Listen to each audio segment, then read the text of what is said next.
Et salut, on se retrouve pour un nouvel épisode de Ça fait réfléchir. On reparle de Les Irresponsables qui apportaient Hitler au pouvoir de Johann Chapoutot. Dans cet épisode, on va parler du 10e et dernier chapitre, Éviter Hitler, la tentative Schleicher.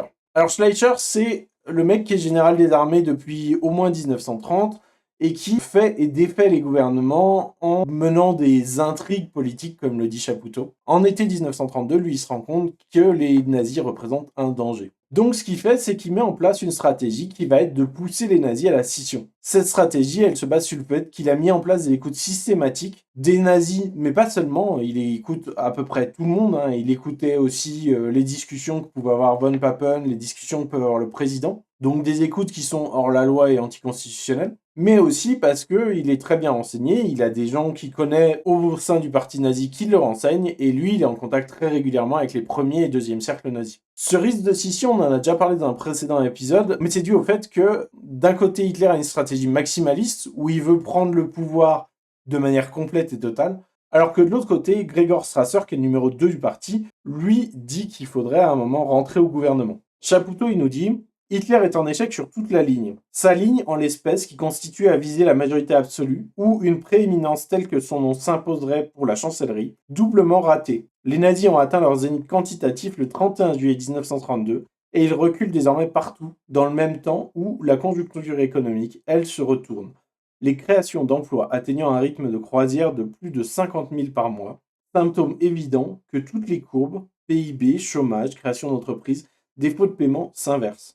La majorité absolue est une chimère, la hiérarchie nazie en est bien consciente. Quant à bénéficier d'une dynamique électorale telle que le nom d'Hitler s'imposerait naturellement comme chef du premier parti allemand, cette séquence, ouverte en 1930, est close. Les nazis perdent à peu près tous les scrutins désormais. Et quand bien même ils les gagneraient, le régime n'obéit plus aux règles du parlementarisme depuis mars 1930. Et le président du Reich nomme chancelier qui bon lui semble. Grosso modo, ce qu'il nous raconte, c'est que d'une part, le parti nazi est en déliquescence, il est en train de perdre du poids électoralement, et que les deux stratégies envisagées, hein, soit de prendre le pouvoir par une majorité absolue, sont hors de portée, et d'autre part, le fait de vouloir imposer le nom d'Hitler comme chancelier naturel, c'est quelque chose qui est dépassé aussi, puisque en fait, le président a arrêté de respecter la politique constitutionnelle dans ce sens-là, et nomme bien qui il a envie. On voit à travers notamment le journal de Goebbels que l'ambiance, elle est à l'auto-persuasion et cette idée de tenir et éviter la fracture. Et pour ce qui est des reculs électoraux, ils sont relativement spectaculaires en réalité. Les reculs électoraux dans les régions où les nazis sont le mieux implantés sont spectaculaires. En Thuringe, note Goebbels, on a perdu depuis le 31 juillet environ 40% de notre électorat. Comme aux élections municipales de Weimar, ville symbolique s'il en est, et citadelle nazie depuis les années 1920, où les nazis s'effondrent en perdant pas moins de 35 points au profit du DNVP. La presse est unanime pour constater que le parti est pris dans une spirale de déclin. C'est à tel point que la survie du parti, c'est quelque chose qui est largement discuté, et notamment au sommet du parti nazi. Dans son journal, Goebbels note: Hitler nous dit: si le parti part en lambeaux, j'en finis en 3 minutes. Première évocation sérieuse d'un suicide possible. Goebbels n'en est pas là, mais il sombre dans la dépression. Je suis au bout du rouleau, note-t-il, épuisé par le travail incessant et par la tension nerveuse assortie de ces mouvements d'ascenseur émotionnel permanents liés aux variations de conjoncture politique comme aux caprices d'Hindenburg. L'ambition de Schleicher, c'est de fracturer le parti nazi, mais aussi de pouvoir gouverner avec le Parlement.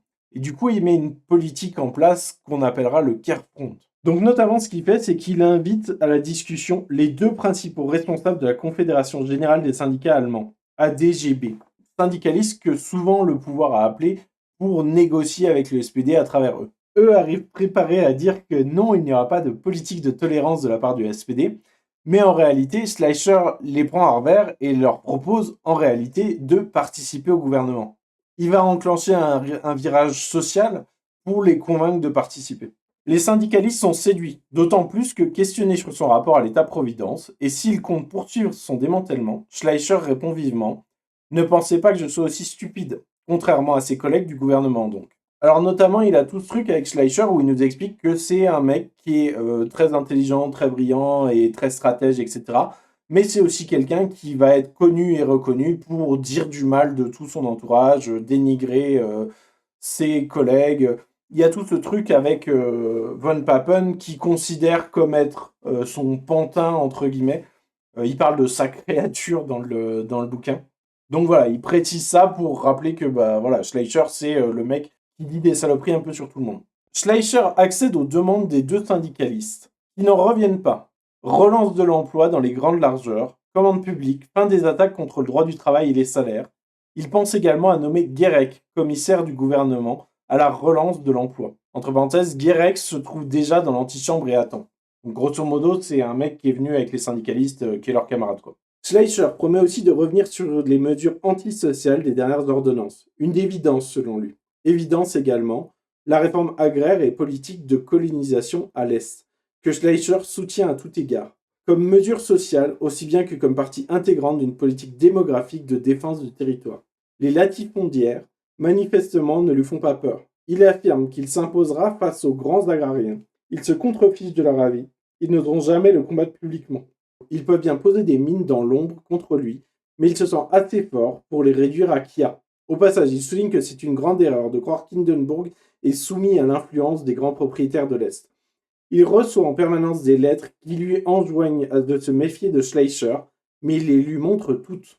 Donc, grosso modo, ce qu'il nous dit Schleicher, c'est que lui, il est en mode vas-y, t'inquiète, moi je vais gérer le truc, j'ai pas peur des grands propriétaires fonciers à l'Est, et on va pousser le dossier et on va nationaliser leurs terres pour donner du travail aux prolétaires et aux chômeurs.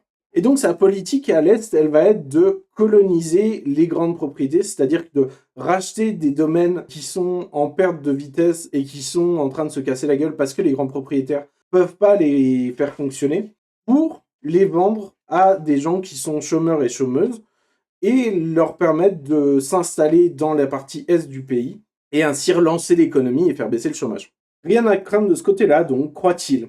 Il en est de même avec les nazis. Pour le moment, dit Schleicher, Hitler reste le chef, mais un de ses collaborateurs les plus proches, à la direction d'une SDAP, lui a dit « On fait n'importe quoi, mais si je le dis, il me brise en 1000 morceaux. Je suis foutu. » C'est comme ça que le parti tient encore. Il y a deux sensibilités côté nazi, la ligne Goebbels et la ligne Strasser. Goebbels cultive les connexions avec les communistes, et Strasser, de son côté, pousse Hitler à être raisonnable et à travailler avec le gouvernement. Après avoir été nommé chancelier le 15 décembre 1932, von Schleicher gratifie le peuple allemand d'un long discours radiophonique. Long et complexe, tant dans la construction syntactique que dans la précision presque académique des propos et des mesures prévues. On a moins affaire à un discours de mobilisation qu'à une dissertation très précise qui témoigne, à commencer par la grammaire, de l'intelligence vive et structurée de l'orateur, ainsi que, peut-être, de sa volonté d'être reconnu par les élites intellectuelles du pays comme l'un des leurs, mais aussi des circonvolutions d'un esprit qui, alors même qu'il est censé convaincre et simplifier, ne peut s'empêcher de multiplier les incises, les contrepoints ironiques, les digressions techniques, voire les saillies paradoxales. Concrètement, dans son discours à la radio, Schleicher, il dit des choses très classiques. D'une part, il présente son mandat comme un sacrifice auquel il consent, et puis il se déclare comme les autres, comme au-dessus des partis, et donc il va gouverner selon une politique qui ne dépend pas des logiques partisanes. J'aimerais adresser à tous les membres de la communauté nationale le vœu qu'ils ne voient pas seulement en moi le soldat, mais plutôt l'administrateur au-dessus des partis, des intérêts de toutes les couches de la société, et j'espère pour le temps le plus court possible, un homme qui n'est pas venu pour tirer l'épée, mais pour apporter la paix. Mes idées sur la dictature militaire ne datent pas d'aujourd'hui, et elles doivent désormais être connues de tous. J'ai déjà exprimé à de multiples reprises et le répète aujourd'hui. On est bien mal assis sur la pointe des baïonnettes. J'entends par là que l'on ne peut pas durablement gouverner sans un large assentiment du peuple. Et donc concrètement, ce qu'il nous dit, c'est que lui, il est contre la dictature militaire parce qu'effectivement, c'est quelque chose qui inquiète dans les sphères de pouvoir et les sphères politiques en général, parce que Schleicher, c'est ce mec qui a été ministre des Armées, qui est proche du président, et qui est maintenant ministre des Armées et chancelier, ou ministre des Armées et Premier ministre. Ce que rappelle Chapoutot aussi, c'est que il prend le temps de dire que lui, il est contre un coup d'État et il n'envisage pas de prendre le pouvoir par la force en tant que chancelier, ministre des Armées, etc. Mais ce qu'il faut bien rappeler, c'est qu'il a aussi fait étudier le sujet par l'armée allemande et pour montrer qu'il fallait faire tomber le gouvernement Papen, parce que justement, l'armée allemande n'était pas en mesure de maintenir le pays en ordre en cas d'insurrection. Et donc, Hindenburg, quand il nomme Schleicher, lui, ce qu'il espère, encore une fois, c'est ce gouvernement de concentration nationale, à savoir un gouvernement national qui fait l'union des droites. Mais la stratégie politique de Schleicher est vraiment différente. le seul point politique de son programme mis en avant, c'est créer du travail. Et pour ça, il envisage une solution, c'est la colonisation agraire. Donc, comme on l'a dit, racheter des domaines grévés par des dettes, puis y placer des gens qui sont au chômage pour que, à la fois, ça peuple la zone de l'Est de l'Allemagne et à la fois, ça réduise le chômage. Il dit relance de l'emploi, dit colonisation agraire. Aussi vite et aussi loin que possible, cela fait consensus. Affirmation largement fausse, comme le chancelier le sait, et aura bientôt le loisir de se le voir rappeler. La colonisation agricole intéresse aussi le ministre de la Défense en moi, qui accorde une grande importance au fait que nos marges de l'Est soient correctement peuplées, car en dernière analyse, ce sont bien les cultivateurs de leurs propres terres qui constituent le meilleur rempart de protection contre l'intrusion des races étrangères. Et donc, lui, il se déclare un peu comme toutes les personnalités de droite qui sont au pouvoir, il se déclare comme pragmatique et contre le dogme, et il va mener une politique pragmatique. La différence, c'est que effectivement, il va avoir une manière de gouverner qui est plutôt pas si dogmatique que ça par rapport à ses prédécesseurs. Notamment, il va reprendre à son compte le plan de relance du gouvernement précédent, mais aussi il va rentrer en rupture avec les politiques d'austérité qui étaient menées jusque-là. Sa stratégie en fait politique, elle va se résumer à ce qui est théorisé par le Kehrfront, qui consiste à dire un front oblique. À savoir que l'idée, c'est de fracturer les trois blocs électoraux. Donc l'analyse politique, c'est de dire qu'il y a trois blocs électoraux, un bloc de gauche, un bloc central et un bloc de droite et d'extrême droite. Et cette idée, elle est de dire, c'est de taper dans différentes notions qui parlent à certains des blocs sur des angles différents pour créer du dissensus interne et pouvoir gouverner ainsi. Notamment, on le voit dans son approche de colonisation agraire, puisqu'il y a cette idée de récupérer des terres à des riches propriétaires et les mettre à disposition de chômeurs et chômeuses pour les remettre au travail, qui est une mesure un peu de gauche, un peu centriste, mais aussi d'immobiliser des arguments d'extrême droite pour dire que c'est aussi un moyen de peupler la partie de l'Est pour protéger les besoins de la race et protéger d'une possible invasion de races d'étrangères. Et on se retrouve avec quelqu'un qui mène à proprement parler plus réellement une politique national-socialiste, puisque l'enjeu est d'avoir un gouvernement nationaliste, mais avec quelques mesures sociales qui ne sont pas que de l'apparence, mais qui sont à mettre en pratique, et ce, par pragmatisme. Et donc, d'un côté, il va mettre en place quelques mesures sociales pour satisfaire le SPD, de l'autre côté, il va avoir un discours nationaliste pour satisfaire l'extrême droite. Au-delà des cercles de la droite intellectuelle, le Kehrfront entre en résonance avec des thèmes et des aspirations développées ailleurs. Otto Braun, le ministre-président SPD de Prusse, parle d'une grande coalition des raisonnables, tandis que Gregor Strasser agite l'idée d'un large front des travailleurs. Au-delà des personnalités, ce sont des organisations entières qui signalent leur disponibilité. Les syndicats chrétiens, dont Brüning était ici, la puissante centrale ADGB, mais aussi les Reichsbanner Schwarz-Rot-Gold, l'organisation d'anciens combattants du SPD, qui, sur une ligne antifasciste, s'est rapprochée des organisations de l'antifa communiste, mais dont la direction apprécie les efforts de Schleicher pour redresser l'armée allemande et réarmer le pays. Et donc concrètement, cette politique, elle va convaincre partiellement à gauche, partiellement à l'extrême droite et partiellement au centre, et elle va lui permettre de former à peu près un soutien parlementaire qui va lui permettre de passer certaines mesures. Et cette stratégie, elle va lui permettre une certaine stabilité, entre guillemets, et lui permettre de mener sa politique comme il l'avait prévu. Notamment, il abroge l'ordonnance du 5 septembre qui permettait aux employeurs de baisser unilatéralement les salaires. Donc c'est sa manière de s'engager sur une politique un tout petit peu sociale.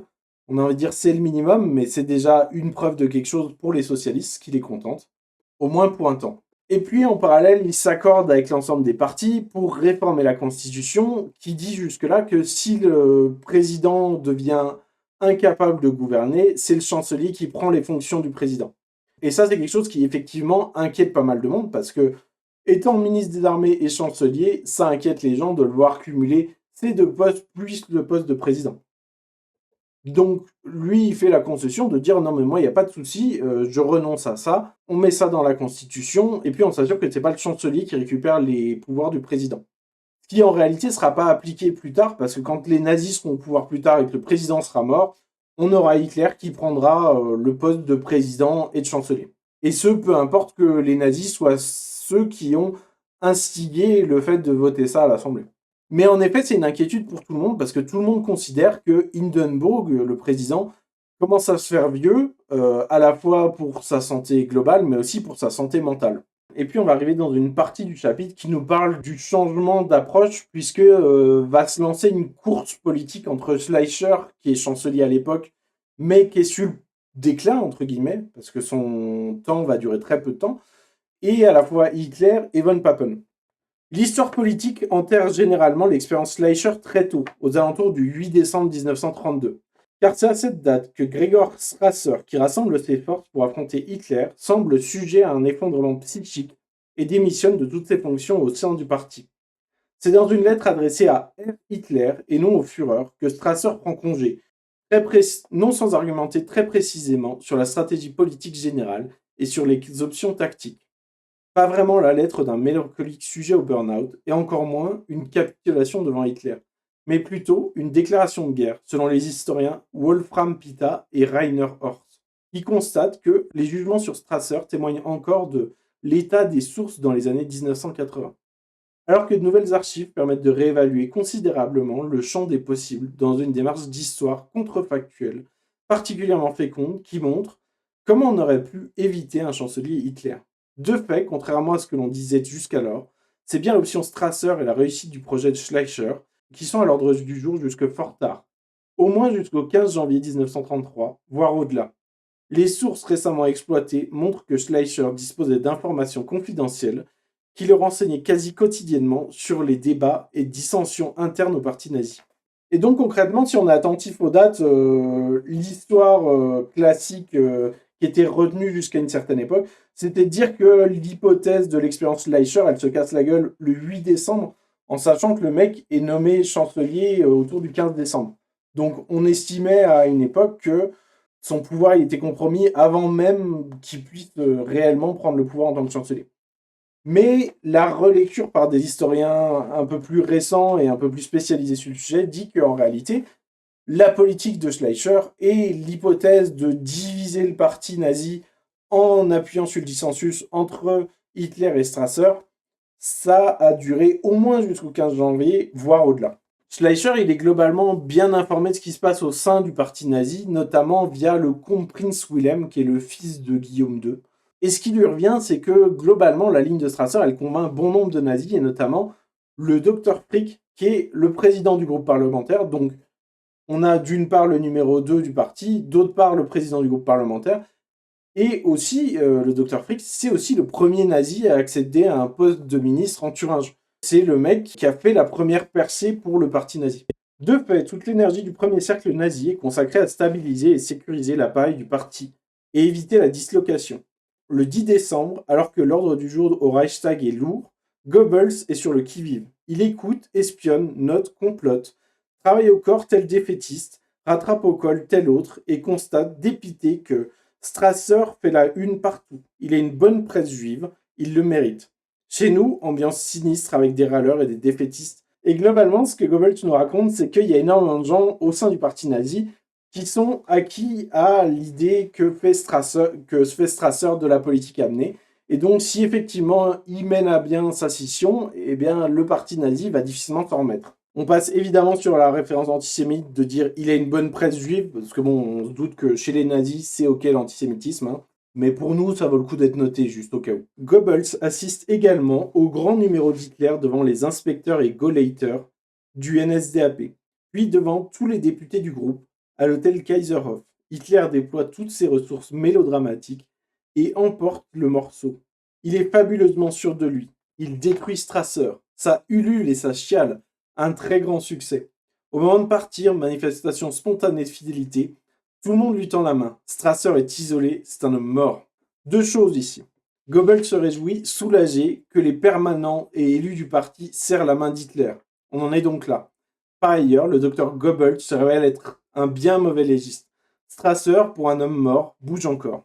Essentiellement, ce que nous dit Chapoutot, c'est que même si Goebbels dit que Strasser est isolé, en réalité, il se réjouit de pas grand-chose, puisqu'effectivement, le fait que les permanents et les élus du parti serrent la main d'Hitler, ça devrait être plutôt normal de la part des membres du parti envers le dirigeant. Donc c'est aussi une manière de dire à quel point c'est la galère dans le parti nazi et à quel point, et bah, effectivement, si on se réjouit de ces choses-là, à quel point il y a un danger important de scission. Et donc, il y a un truc qui va être décisif pour cette course qui va se faire entre Schleicher, Hitler et Papen, c'est la campagne électorale dans un Länder qui est le plus petit Länder d'Allemagne, le Länder de Lieb-Detmold. Les résultats du 15 janvier vont montrer, selon Lang, soit un grand retour du parti nazi, soit en réalité une stagnation ou un déclin. À première vue, on peut commenter ça en se disant que les nazis reprennent du poil de la bête, redeviennent puissants, puisqu'ils regagnent énormément de positions de députés dans ce Länder. Mais encore une fois, si on s'intéresse de plus près aux chiffres et qu'on regarde en réalité les scores électoraux à ces élections comparés aux dernières élections en date qui sont les élections présidentielles, eh ben on se rend compte que c'est pas une hausse, mais c'est un déclin, même s'il est faible. Et tout ça, ça aura lieu malgré une campagne qui lésine absolument pas sur les moyens. D'une part, le quotidien nazi dans Flanders va multiplier par 10 ses tirages. D'autre part, ils vont publier des brochures et des tracts, mais à une proportion presque démesurée, puisqu'on est de l'ordre d'imprimer une brochure par électeur. Et puis pour finir, il y a une forte mobilisation pour faire des discours dans tous les sens. Les nazis multiplient donc les discours. Hitler vient tenir 17 discours en 10 jours, renforcés par ceux de Göring et de Goebbels, mais aussi de Frick et du prince August Wilhelm, qui vient apporter la caution Hohenzollern dans un uniforme rutilant de SA Gruppenführer. Et donc au final, si on met tout ça bout à bout, l'ampleur de la campagne, l'énergie que déploient tous les nazis pour faire cette campagne, et le fait qu'en réalité, si on regarde au vote comparativement au présidentiel, ils n'aient pas réellement augmenté, ils aient même plutôt baissé, on se dit que ça commence à faire beaucoup d'efforts pour juste diminuer et que effectivement le parti continue d'être en déclin malgré tout. Le sujet globalement de l'éclatement du parti nazi, c'est quelque chose qui est discuté dans toute la capitale. Mais ce qui se passe, c'est qu'en parallèle, Hitler rencontre von Papen le 4 janvier 1933, et ça va accélérer le calendrier et l'agenda de Schleicher.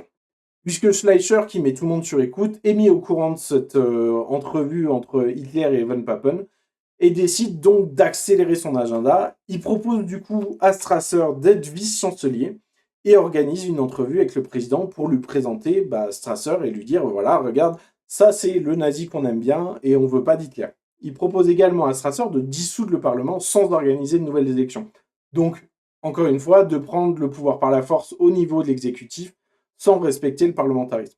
C'est évidemment anticonstitutionnel, mais on n'en est pas à discuter à la première entorse de la Constitution, puisque au fur et à mesure que les gouvernements s'accélèrent les uns et les autres, on est de plus en plus dans une logique putschiste normalisée.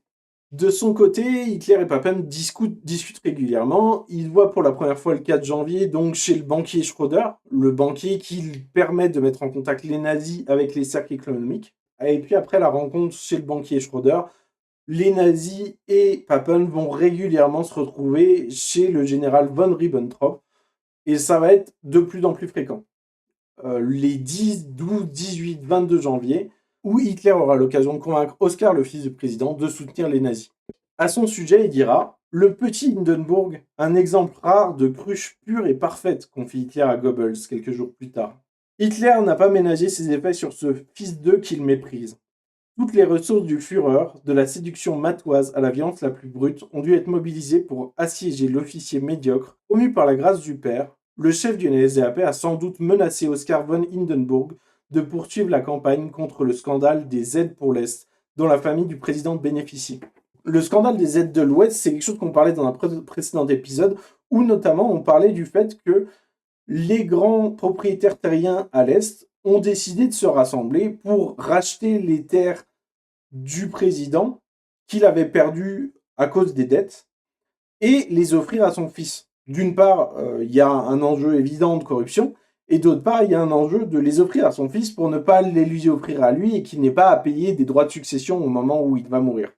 Ce sujet du scandale des aides à l'Ouest, c'est quelque chose qui a été nourri par des révélations qui sont faites par le général Erich Ludendorff, qui va mettre en lumière les magouilles, on ne peut pas trop le dire autrement, entre les Juncker et le président, qui pousse à un point où le Reichstag va demander une enquête générale sur le sujet.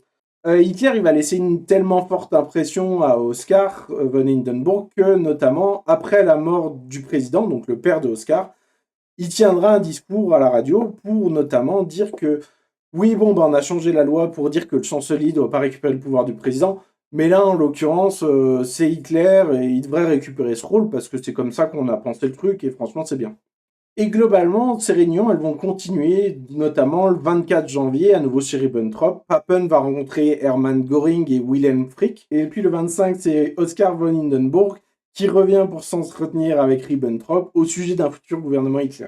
Globalement, les discussions avancent pour nommer un gouvernement Papen-Hitler ou Hitler-Papen. Et de son côté, Schleicher a du mal à faire passer la pilule auprès d'Hindenburg pour le nommer chancelier en ayant comme vice-chancelier Strasser. Puisque Hindenburg s'est vraiment attaché très fort à von Papen et ne démord pas de son idée de le renommer, et ce malgré une désapprobation quasiment totale pour lui. Hindenburg est assiégé et soumis au feu de conseils contradictoires sur fond de menaces multiples.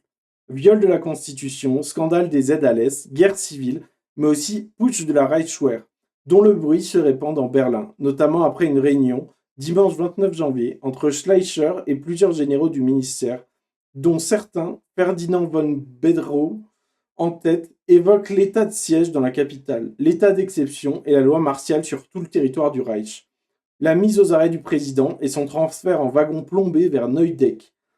Une dictature donc, du chancelier démissionnaire. Au nom de l'armée, Schleicher refuse cette solution, qu'Oskar von Hindenburg redoute depuis le 27 janvier. Dans cette situation qui met la résistance du vieil homme dont l'état de fatigue est patent à rude épreuve, la solution nazie apparaît la plus simple et la plus économe en risque comme en temps. Papen lui-même plaide depuis quelques jours sans embâche pour Hitler. De même que son fils, bellement retourné le 22 janvier. Les nazis semblent bien plus fréquentables que ce qu'ils pensaient. L'affreux docteur Goebbels, cet agitateur hystérique, prompt à appeler à la grève, a disparu du paysage depuis l'automne. Et les discussions se font désormais par le truchement de cet élégant Herr von Ribbentrop, homme riche et raisonnable, dont Oscar lui dit le plus grand bien. Et donc, globalement, on est dans une situation où le président von Hindenburg est globalement vieux, fatigué, proche de la sénilité. En tout cas, c'est comme ça qu'il est perçu et comme ça qu'il est décrit. Et genre, juste, il en a marre. Il est sous le feu de plein de conseils contradictoires. Et il se dit, bon, en vrai, le plus simple, c'est je nomme les nazis, on n'en parle plus, quoi. En parallèle, le gouvernement Schleicher commence à se casser la gueule parce que le front oblique, le Kehrfront, ne convainc plus le SPD. De l'autre côté, la droite patrimoniale, elle est en rogne contre les réformes agraires. Donc, à droite comme à gauche, on commence à dire que cette politique ni de droite ni de gauche, elle convient plus vraiment à grand monde. En parallèle, la campagne de presse sur le sujet des propriétaires terriens qui auraient financé le domaine de Hindenburg se font moins violentes, notamment depuis que von Papen et Hitler ont commencé à discuter ensemble. Ce qui évidemment laisse comprendre que c'est Hitler notamment qui est derrière ce mouvement-là et qui s'en sert pour faire pression sur le président et à nommer les nazis au pouvoir. C'est conscient de ce contexte politique que le président du Reich révise sa position à l'égard de Schleicher. Mandaté pour rassembler, Schleicher est en passe d'échouer. Le chancelier le sait d'autant plus que le bureau de l'Assemblée a décidé que le Reichstag siégerait à nouveau le 31 janvier. En l'état, le chancelier s'attend à un vote de censure, comme il l'expose à son gouvernement lors du conseil du 28 janvier 1933. Se présenter devant le Reichstag est dépourvu de sens, sans ordonnance de dissolution. Un affrontement avec le Reichstag auquel le chancelier du Reich est personnellement prêt est en l'espèce impossible. Car le gouvernement n'a rien d'autre à offrir que le spectacle absurde d'une défaite certaine. Schleicher exprime son inquiétude devant le projet présidentiel de nommer à nouveau Papen à la chancellerie, à la tête d'un cabinet présidentiel confronté à un rejet massif de la population de l'ordre de 90%. Mieux vaut finalement, selon lui, nommer Hitler pour éviter une crise politique et présidentielle majeure. Le tour de table confirme que chacun des membres du gouvernement rejoint cette analyse et la démission du gouvernement est décidée. Et donc concrètement, même Schleicher abandonne cette idée de faire front contre les nazis par détestation notamment de von Papen, de conseiller au président de nommer Hitler plutôt que von Papen. Tacticien politique hors pair, Schleicher se voulait aussi stratège, et c'est pour cela qu'il voulait atteler les nazis et leur matériel humain, SA et SS, au pouvoir, afin de les intégrer à terme dans les rangs d'une Reichswehr renforcée. Il a cependant pris conscience à l'été 1932 que le NSDAP n'est pas fiable, et pire, dangereux. Son plan de Kehrfront était intelligent, fondé sur des renseignements de première main, et étayé par une analyse solide de la situation politique. Le plan Schleicher aurait pu épargner à l'Allemagne un chancelier Hitler et un gouvernement dominé par les nazis. Si Schleicher ne s'était pas heurté à l'opposition du SPD et dans son sillage de la confédération syndicale ADGB, et si les agrariens n'avaient pas autant eu l'oreille de la présidence, il est probable que le parti nazi, en voie d'explosion au sommet, Strasser, des Gauleiters puissants, mais aussi Frick, comme à la base, aurait cessé d'exister dans un délai de quelques semaines. Une hypothèse contrefactuelle très sérieusement étudiée par les meilleurs historiens de la période. Donc globalement, ce qui se dit, c'est que si le gouvernement de Schleicher avait pu durer et avait pu mener sa politique au moins un peu plus longtemps, on aurait assisté à une explosion du parti nazi et globalement, on se serait évité le nazisme. Et ça, en dernière analyse, c'est dû d'une part au fait que le SPD décide à ce moment-là que il faut rentrer en opposition avec Schleicher, qui en soi reste relativement raisonnable dans la mesure où il mène pas non plus une politique de gauche, mais aussi au fait que d'un autre côté, le président est acquis à des enjeux personnels qui sont des enjeux de propriétaire terrien, et aussi, encore une fois, on ne le dit pas assez, mais une hyper-présidentialisation du pouvoir et une détestation pour tous les enjeux de la gauche vus par le président. Schleicher, il est lui tellement opposé à l'hypothèse de Papen comme chancelier, notamment par ressentiment personnel, qui suggère du coup au président de nommer Hitler. Son idée, c'est aussi de conserver la puissance de l'armée en se disant que lui va rester ministre des armées. Mais comme on l'a dit précédemment, il y a des gens qui envisagent sérieusement que Schleicher prenne le pouvoir par la force et fasse une dictature en faisant enlever le président. Ce qui fait que celui-ci, il va prendre un peu peur et il va commencer à contacter un autre haut placé de l'armée, l'appeler pour le nommer à la place ministre des Armées. Il convoque du coup le général-major Blomberg pour le nommer ministre des Armées. Cette communication qui sera évidemment arrêtée par Schleicher, qui est à l'écoute de tout ce qui se passe politiquement, va lui aussi envoyer quelqu'un pour récupérer à la gare le général quand il arrive à Berlin.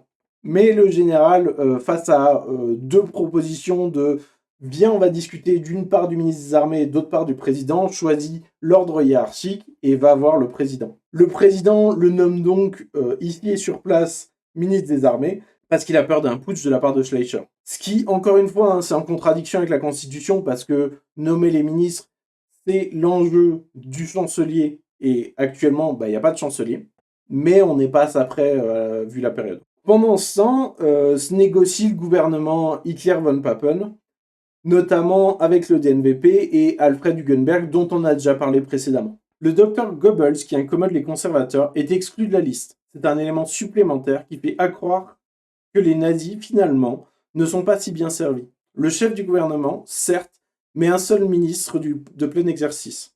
Or, il ne s'agit pas de n'importe quel ministre. Comme dans les 5 Länder où ils gouvernent déjà, les nazis ont réclamé l'intérieur, soit la tutelle sur tous les organes de renseignement et de répression du Reich, ainsi que sur les programmes scolaires. Et le Dr Frick est un professionnel sérieux qui a déjà une longue expérience ministérielle en Thuringe et qui s'apprête à transposer ses méthodes au niveau du Reich. Par ailleurs, un élément n'échappe pas aux observateurs les plus avisés. La Prusse étant toujours sous tutelle de l'État central depuis l'ordonnance du 20 juillet 1932, Hermann Göring est nommé ministre de l'Intérieur du plus grand land d'Allemagne. Le ministre sans portefeuille se trouve dès lors à la tête d'une impressionnante police de 90 000 hommes. Il saura très vite en faire le meilleur usage. À 11h30, un nouveau chancelier de 43 ans, citoyen allemand depuis moins d'un an, prête serment. Adolf Hitler jure vouer toutes ses forces au bien du peuple allemand, de respecter ses lois, de faire son devoir avec conscience et de conduire les affaires de l'État sans préjugés partisans et dans le souci de la justice pour chacun. Le vieux président assiste comme absent à cette cérémonie un peu sinistre et lassante, la troisième du genre depuis le 4 juin 1932, et la nomination de von Papen. Le procès-verbal de Meissner ne mentionne qu'une phrase grommelée d'une voix rauque, une phrase de soldat fourbu. Et maintenant, messieurs, avec Dieu et en avant. C'est là-dessus que se finit ce dernier chapitre, avec la nomination d'Hitler au pouvoir. L'enjeu, c'est de parler de ce qui se passe avant qu'Hitler soit nommé. Si cette vidéo vous a plu, n'hésitez pas à la partager, liker, etc. Et puis, on se retrouve très rapidement pour finir de discuter du bouquin de Chapouton. A plus!